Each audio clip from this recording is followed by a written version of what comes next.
안녕하십니까. 법무법인 정유래 전종원 변호사입니다. 오늘은 횡령, 그 다음에 배임죄에 대해서 전반적으로 한번 살펴보도록 하겠습니다. 변호사님, 사람들이 많이 헷갈려하는 것 중에 두 개가 횡령죄와 배임죄가 있는데요. 먼저 횡령죄는 어떤 죄일까요? 횡령죄는 이제 소유는 자기 소유가 아니고 타인 소유인데 점유를 자기가 하는 재물을 갖다가 이렇게 소위 띵땅 친다 그러죠. 띵땅 치면 횡령죄가 성립을 합니다. 이거 관련해서 이제 소유권하고 점유권이라는 두 가지가 있는데, 소유는 이제 법적인 소유권을 가지는 거고, 점유는 현실적으로 자기가 점유하는 것인데, 예를 들어서 이제 여러 가지 측면인데, 절도죄의 경우에는 소유도 다른 사람 거고 점유도 다른 사람이 하고 있는데 이걸 자기가 몰래 가져오면 절도죄가 되겠죠. 근데 횡령은 그 소유는 다른 사람 소유인데 자기가 어떤 뭐 위탁을 받든 어떤 정당한 절차를 통해서 이제 그 물건을 보관하고 있을 때 그걸 갖다가 이제 가져가든지 처분해버리는 거 횡령죄가 되는 겁니다. 그리고 반대로 자기 소유인데 다른 사람이 점유하는 물건이 있을 수도 있거든요. 그런 경우에 그 물건을 갖다가 자기 거라도 가져오면 권리행사방해죄라고 해서 그 권리행사방해죄가 성립되는 경우가 있습니다. 이를테면 자기 물건을 다른 사람한테 담보로 맡겼는데 그 몰래 가서 그 담보물을 가져와 버리면 이게 자기 소유이기 때문에 절도죄는 안 되고, 또 자기 소유이기 때문에 횡령죄는 안 되지만 자기 소유에 대해서 다른 사람이 가지고 있는 담보권을 무력화시키는 것이기 때문에 권리행사방해죄라는 죄가 성립할 수 있습니다. 그래서 이렇게 소유권하고 점유의 관계에 따라서 절도가 될 수도 있고 횡령이 될 수도 있고 권리행사방해죄가 될 수 있는 것입니다. 그렇다면 배임죄는 어떤 죄인가요?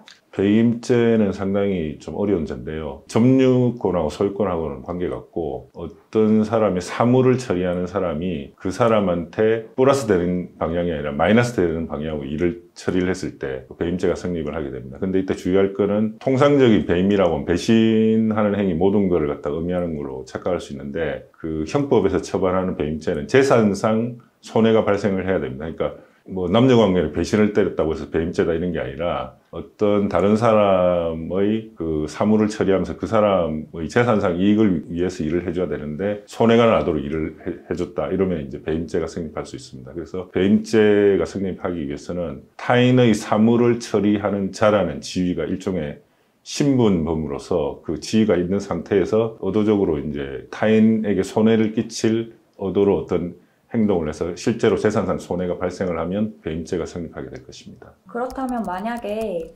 거래처에서 일을 하는 사람이 이제 거래처에서 뇌물이나 이런 것들을 수수를 했는데, 사실 뇌물을 수수했다는 게 그 회사에 금전적으로나 재산적으로 직접적인 손해를 끼치는 것은 아니잖아요. 그러면 이것은 네. 어떤 경우에 해당되나요? 배임죄하고 별도로 배임수재죄, 배임증재죄가 있습니다. 이거는 이제 배임 행위까지 나아가면 배임수재, 배임증재 플러스 배임죄가 되는 것이고, 업무 관련해서 어떤 재산이나 재물을 받으면 받은 사람은 배임수재, 받았다, 재산을 받았다는 거죠.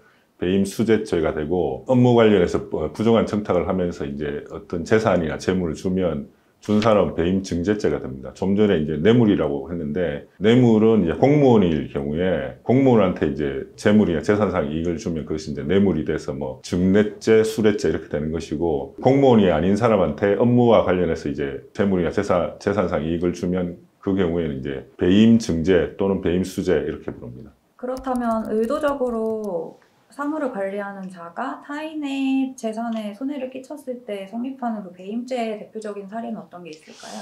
그 배임죄 같은 경우에는 이제 상당히 다양한데요. 뭐 예를 들어서 그 소위 말하는 리베이트 사기 이런 거 있습니다. 그래서 직원이 인테리어 공사를 딴다고 칠 때 그 인테리어 비용이 10억인데 업체하고 따서 12억이라고 이제 회사를 속이는 거죠. 회사 입장에서 12억을 지출을 하면 이제 2억 원의 손해를 끼친 거잖아요. 그게 이제 배임이 되겠죠. 그리고 통상적으로 그 2억 중에 한 1억 정도는 이제 직원이 돌려받는다. 이게 전형적인 배임 케이스고, 그리고 또 부동산 이중매매 같은 경우에 이게 이제 민사 문제로 생각하기 쉬운데, 그 부동산 계약을 체결하고 일단 계약금, 중도금, 뭐 잔금을 준다고 칠 때 계약금을 받아놓고 다른 사람한테 부동산을 팔아버렸다. 이거는 배임이 안 됩니다. 왜냐하면 계약금을 포기하고 계약을 해지할 권리가 있기 때문에 그걸 판다고 해서 배임이 되는 건 아닌데, 중도금까지 받아버렸다. 이제 파는 사람이죠. 매도인이 중도금까지 받았는데 그러면 이제 계약을 해지할 수 없는 상황인데 그 부동산을 애초에 계약한 사람 이외에 다른 사람한테 팔아버렸다. 이러면 이제 배임죄로 처벌받을 수가 있습니다. 이제 통상적으로 민사 문제로 치부하기 쉬운데요. 배임죄로 처벌되는 경우가 있으니까 주의를 요합니다. 그리고 이전에 제가 처리한 사건인데 근저당권을 설정해 주기로 약속을 하고 나서 그 부동산을 팔아버리면 이 경우에도 배임죄가 됩니다. 이 경우에는 뭐 계약금, 중도금, 뭐 잔금 이런 개념이 없고 채무가 있기 때문에 채무를 담보하기 위해서 근저당권을 설정해 주기로 약속을 한 상태에서 부동산을 다른 곳에 처분해버리면 그 자체로 배임죄가 성립될 수 있습니다. 이전에 제가 처리한 사건은 이제 근저당권 설정 등기를 해주기로 하고 이제 부동산을 딴 데 팔아서 그 배임죄로 기소된 사건이었는데 그 당시에 이제 무죄를 받았거든요. 근데 무죄 받은 게 이제 상당히 그 디테일한 면에서 무죄가 나오는데 어떤 케이스냐 하면 그 고소인하고 검사가 어떤 식으로 했냐면 법무사 그 견적이 나온 서류를 발견한 거죠.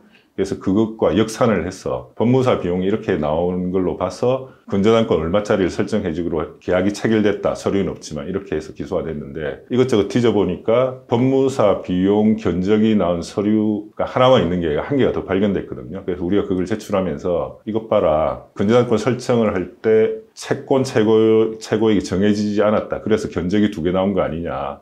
그렇다면 이거는 근저당권 설정 계약이 확정적으로 체결된 것이 아니고 근저당권을 설정하기 위해서 서로 교섭하는 단계이다. 교섭하는 단계이기 때문에 계약이 체결된 것이 아니다. 그렇기 때문에 이거는 타인의 사물을 처리하는 자의 지위에 있지 않다고 해서 그 무죄받은 케이스가 있습니다. 그 케이스가 좀 기억이 납니다. 그러면 횡령이나 배임에 손해를 끼쳐서 그런 금액에 따라서 더 무겁게 처벌받는 경우도 있을까요? 그냥 단순 횡령 배임은 그 형량이 거의 사기죄하고 거의 비슷하다고 보시면 돼요. 근데 이제 죄질은 사기를 조금 더 안 좋게 보겠죠. 근데 그 업무상 횡령죄라는 것과 업무상 배임죄라는 게 있습니다. 이거는 이제 금액하고는 무관한데 어떤 일을 이제 업무로서 하는 사람이 우연한 기회에 어떤 재물을 보관하는 사람이 횡령한 것이 아니라 어떤 사람의 일을 처리해주는 과정에서 그런 횡령이나 배임을 했다면 죄질이 안 좋다고 봐서 이제 더 약간 가중되는 경우가 있습니다. 이때 업무라는 거는 뭐 예를 들어서 회사 직원이 어떤 일을 한다면 그건 업무가 되겠죠. 아니면 또 예를 들어서 전당포에서 어떤 물건을 누가 맡겼는데 뭐 그걸 갖다가 몰래 이렇게 처분해 버린다든가 이게 이제 자기 일 또는 업무로서 하는 행위이기 때문에 그 부분이 좀 가중되게 되어 있습니다. 그래서 업무상 횡령죄, 업무상 배임죄가 가중되는 경우가 되겠습니다. 그리고 금액적인 측면에서는 일반적으로 형법이 적용되는데 피해 금액이 5억 원을 넘어가면 특정 경제범죄 가중처벌 등에 관한 법률로 의율이 되는데요. 적용 법조가 달라집니다. 그 상당히 가중돼 있고 특정 경제범죄 처벌 등에 관한 법률 보면 5억 이상일 때 처벌하는 규정이 있고 50억 이상일 때 처벌하는 규정이 있거든요. 50억 이상일 경우에는 형이 세서 무기까지도 가능한 걸로 그렇게 되어 있습니다.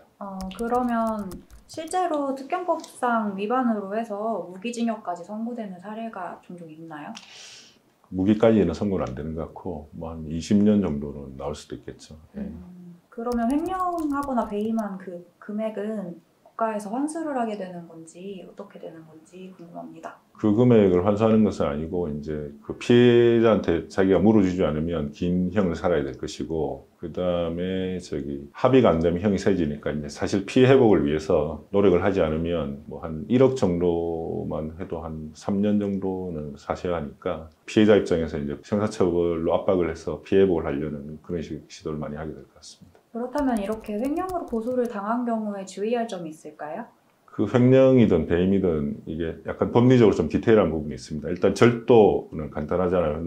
남의 물건을 훔쳐가 버렸다. 상당히 심플하고 이제 사실관계 주로 이제 입증의 문제가 되는데 횡령하고 배임은 아까 제가 배임죄 근저당권 설정 계약 관련해서 말씀드렸지만 이게 과연 타인의 사물을 처리하는 자의 지위에 있는지 없는지 여부 이런 부분이 상당히 중요하기 때문에 그 부분 법리적인 검토와 주장이 필요할 것이고 배임이라는 게 사실은 이제 결과적으로는 회사에 손해를 끼쳤지만 회사를 위해서 어떤 좋은 의도로 일을 했을 때는 배임이 성립 안 돼야 되는 거 아닙니까? 근데 그런 경우에 이제 회사 직원이나 또는 임원의 경우에는 경영 판단의 법칙이라는 게 들어가거든요. 그러니까 정상적인 경영 판단의 범위 내에 있는 어떤 행위를 했는데 그 결과적으로 회사에 손해를 끼쳤다. 그런 경우에는 이제 또 배임죄가 성립이 안 된다. 이렇게 판례가 되어 있기 때문에 절도죄와는 다르게 이제 법리적인 검토를 충분히 하셔야 되고 주변에 뭐 본인이 알아서 이제 법 공부를 많이 하시든지 아니면 변호사나 전문가를 만나서 상의를 초반부터 하는 게 상당히 중요하다고 생각하고 있습니다. 그렇다면 반대로 횡령으로 고소를 했을 경우에 주의할 점이나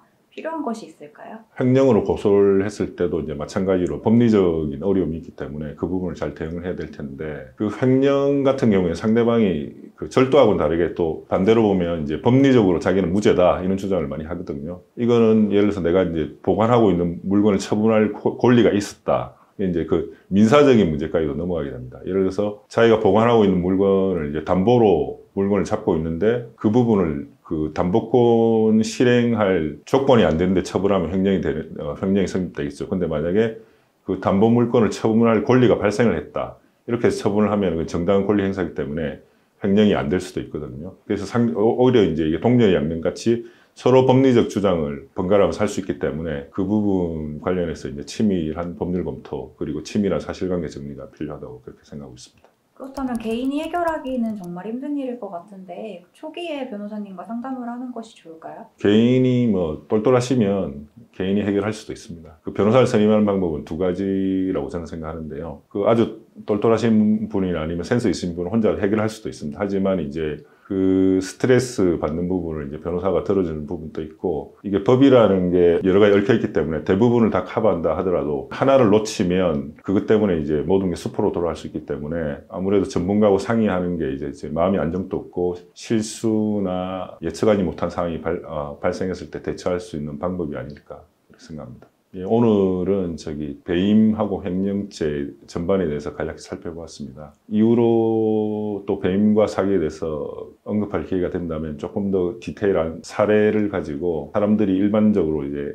헷갈리기 쉬운 그런 사례 위주로, 특히 배임죄 위주로 한번 영상을 다뤄보도록 하겠습니다. 이상입니다.